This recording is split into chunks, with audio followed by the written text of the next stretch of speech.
Alright, today looking at this unit.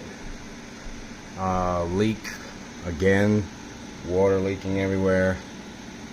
I troubleshooted it and found that the drain pan for the evaporator was cracked, so it was leaking into the inducer furnace cabinet, so we had to repair that,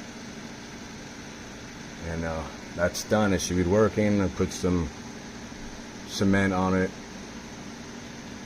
as a temporary fix. Repair the crack. On to the next one. HVAC life. This time the guy's toilet is moving. Took out the toilet and there's no flange holding it. Oh yeah, so I gotta figure this out.